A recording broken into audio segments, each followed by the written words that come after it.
protection and wisdom to those who follow the word of wisdom. Doctrine and Covenants chapter 89, verses 18 through 21 say, "And all saints who remember to keep and do these sayings, walking in obedience to the commandment, shall receive health in their navel and marrow to their bones, and shall find wisdom and great treasures of knowledge, even hidden treasures, and shall run and not be weary, and shall walk and not faint. And I, the Lord, give unto them a promise, that the destroying angel shall pass by them as the children of Israel and not slay them." According to the LDS website, the word of wisdom is there to teach us what foods we should partake of and which ones we should avoid. The word of wisdom is here to help guide us to a healthier life. Today we'll discuss what the word of wisdom is, why we should avoid alcohol, and how we can live by the word of wisdom. On February 27th of 1833, in Kirkland, Ohio, the revelation to the word of wisdom was given to Joseph Smith. The revelation was brought about by the consequence of early brethren using tobacco during the meetings. D&C 89, 1 through 4 reads,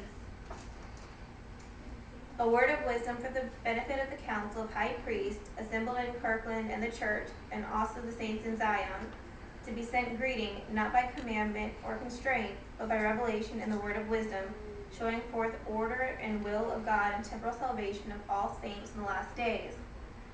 Given for a principle with promise, adapted to the capacity of the weak and the weakest of all saints, who are or can be called saints.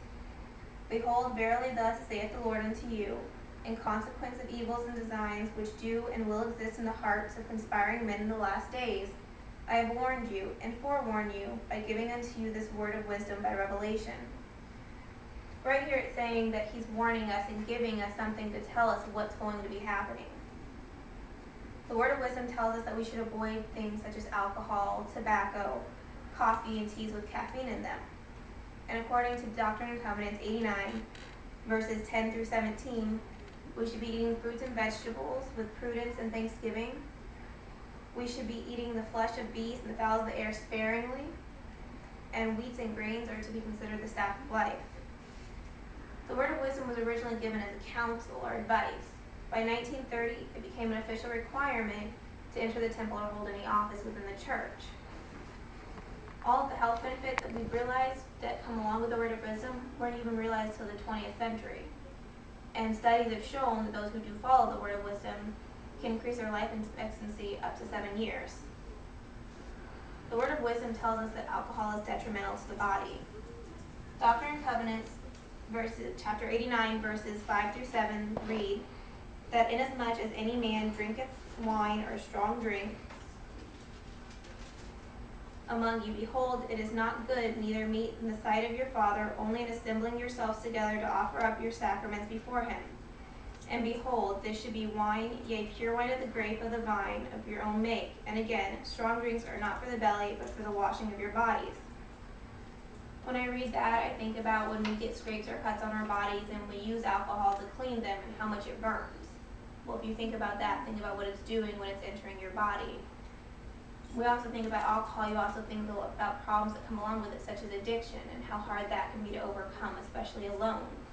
Or you think about things such as health problems and liver problems, or even bad judgment. When people purposely take anything harmful into their bodies, they're not living in harmony with the word of wisdom. I've learned that with living with the word of wisdom, that you can become closer to God and with your family, and that it really does take family and the strength of the family together to stick by it. Everyone in this room has the free agency to choose whether they want to follow the word of wisdom or not. And that's something that God's given us, and it's our choice. I'd like to read again Doctrine and Covenants 89, the first line of verse 21. "And I, the Lord, give unto them a promise." Right there in black and white, he's promising us that if we follow these words that are right in this book in front of us, that he's going to give us all these great things. And it's something that's very easy for us to do. All we got to do is give a little faith.